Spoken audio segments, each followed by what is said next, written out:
Okay, so you're gonna click on 2021 digital AP exams. You're gonna have nothing else running on your computer, no Zoom, etc. Every time you click on this, you're going to take a few minutes just to let the machine update.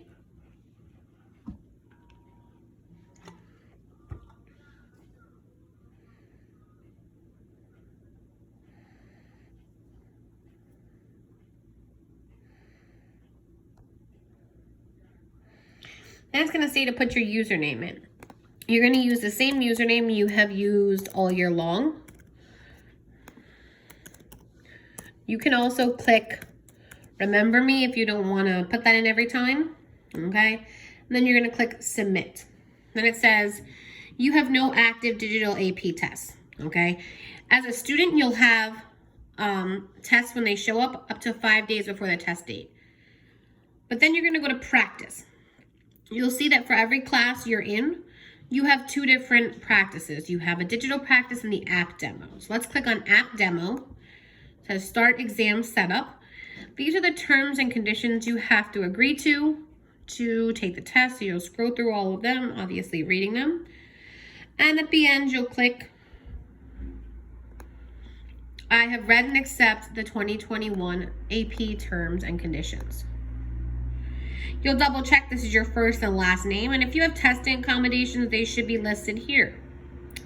Then you'll click information. If it's correct, click yes. Then you'll click the next button. Then it says, do you have these device requirements? Which they should all be. You should always use the AP app with a charger plugged in. Then you'll click next to all of these. This question asks you if you want them to be able to reuse your answers. If you're okay with that, you can keep it clicked. If not, you can unclick it. No harm, no foul. These are the requirements that your device has. You need to have access to a calculator if you're taking AP Environmental or AP Bio. You want to make sure your device is plugged in, and you also want to make sure that you have some kind of scrap paper next to you, especially if you're testing at home. Here are things that are prohibited, so please make sure you don't have another device with the exam app on it.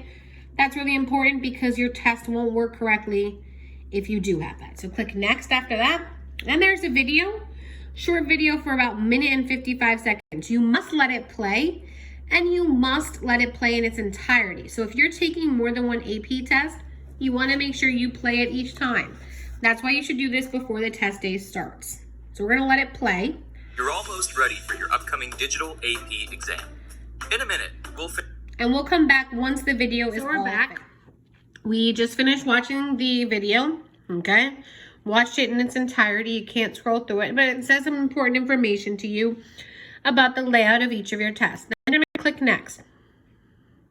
It says you're loading the exam onto your device. Then you'll click done. Now it says we're ready to practice. Okay, exam setup is complete for the digital practice. Return to your home screen and select check in now. On the test date, you'll have to make sure you're checked in up to 30 minutes before the exam. So now I'm going to check in now. This is the app demo. And it's really important you go through this app demo so you understand how this works before test day. Again, I'm just double checking my information. On your test date, you'll see that this will be a countdown. Test begins in 30 minutes. Right now, it's just a practice, so it doesn't say any of that. Then you'll have the same instructions you agreed to before. Now, this is different. Digital test security statement. You're going to type what's on the left here into this box. So I'm going to type this and I'll come right back. Okay, everybody, so this is the test statement, security statement. You have to type that the normal way you would type that. You can see I just typed this and I can go back in it and change spellings if I made spelling mistakes, etc. And it's kind of just saying, again, my answers are all my own. They can check for plagiarism. I won't receive or give help. And if I attempt to cheat and they find out, my score will be canceled. So I'm going to type this all in and I'm going to click next. It says you're okay to make typos if you want, okay? From there, we're going to, again, go through the test day checklist, the same thing you're going to go through before you take your test on your test day. Then click next. Now it says close all other apps. Very important. If you have Zoom, Google Docs, Microsoft Word, or any applications open, your Spotify, etc., close them now to complete the check-in. So I'm going to do that. I've done that. Okay, and then I click next. It says you're about to enter lockdown mode. This will lock down your device, so don't attempt to run anything else at the same time while the test is in progress. Very important. This is how it saves your answers in case the internet goes out. So double check you have nothing else running. Then I'm going to click next. Your exam will begin soon. Do not open anything. Make sure you're connected to the internet. And now I see a little countdown clock on the top. So here, these are the instructions, the same instructions you're going to get test day. Okay, the AP Bio exam is 3 hours long, the sections, etc. It also has a formula sheet. So very important for those of you taking AP Bio or AP Environmental. You will see in the top right-hand corner, there is a reference sheet. If I click that, I will be able to open up the formula sheet I need for the test. Okay, and then I can click close. You also have the ability to annotate if there's any kind of reading you need to annotate for. You can pop out a graph. So you can see question number 1 has a graph. You can pop out and make larger or smaller. Okay, so I'm going to read this graph. Okay, then I'm going to read the question. The question will be on the right here. I'm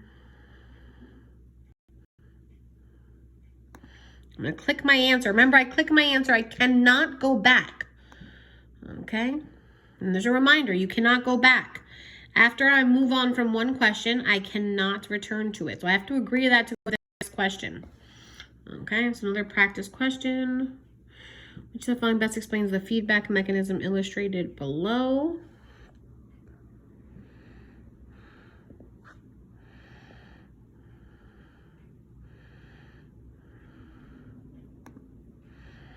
Okay. Now again, you see my second question, it doesn't double check there. You can also see in the top we have a countdown clock.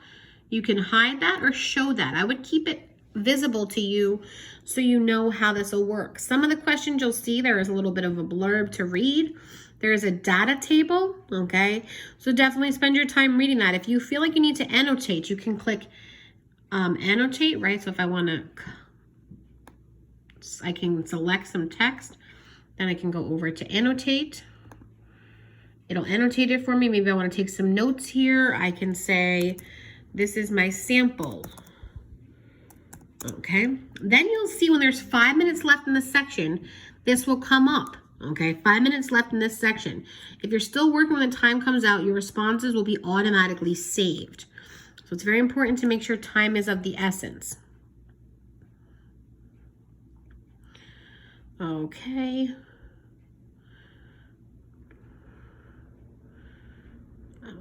So I'm going to pick this answer. Again, you'll see the same blurb again. So on some of the questions, you'll have the same passage for a different question. So they'll still have it there. They'll also keep your annotation from the question before there. So if you annotate in the question, maybe a term or something that you think of when you remember it, it'll still be there. Okay.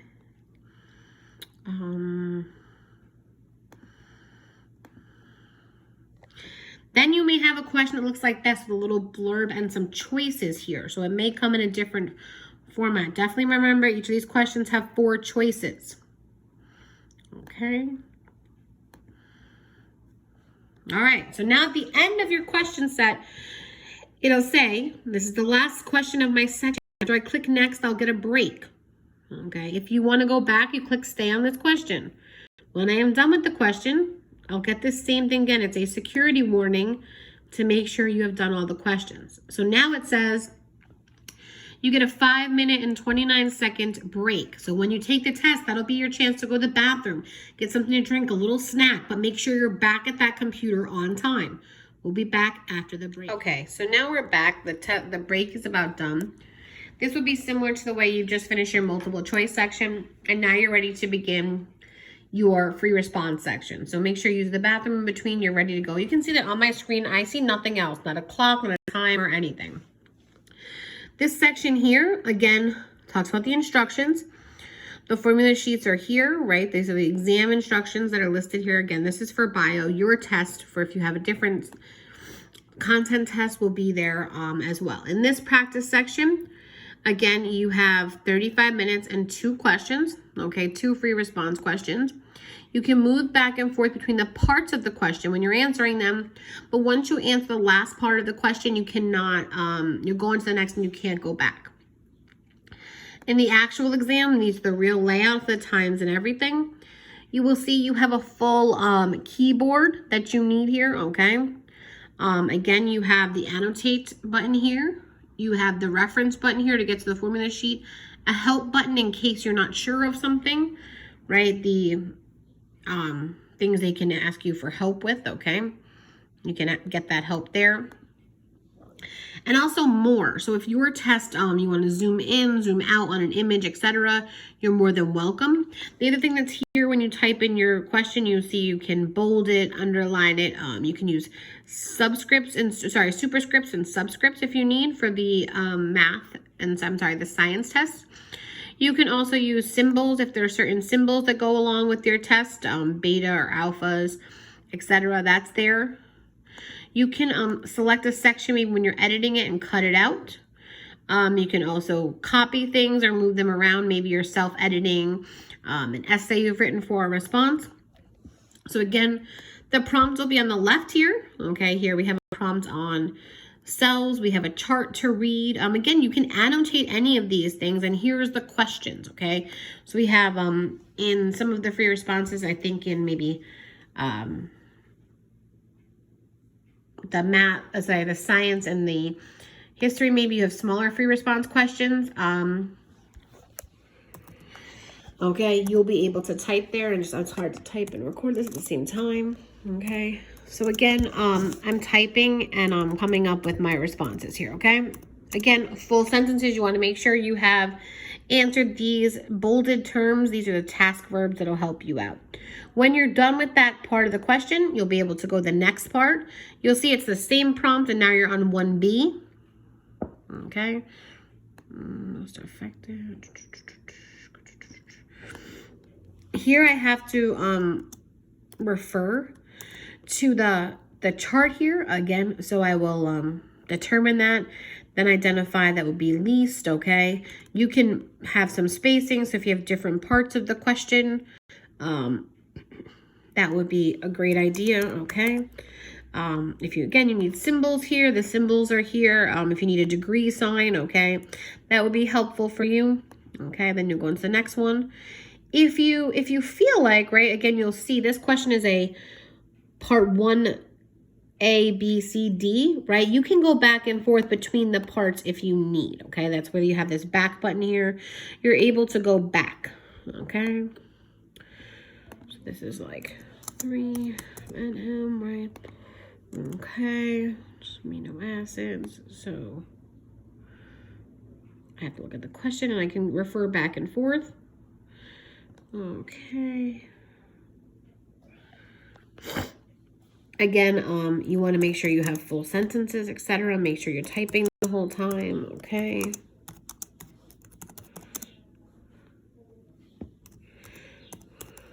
Okay.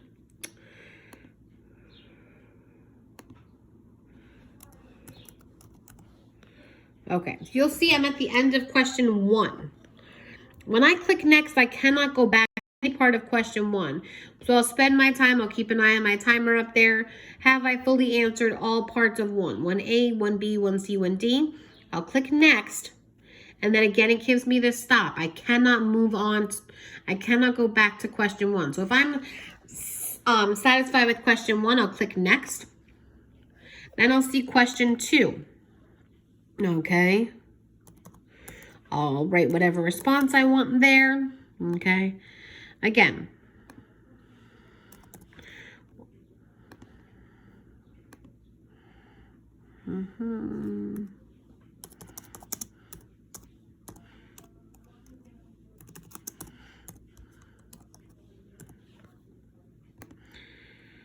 Okay, and then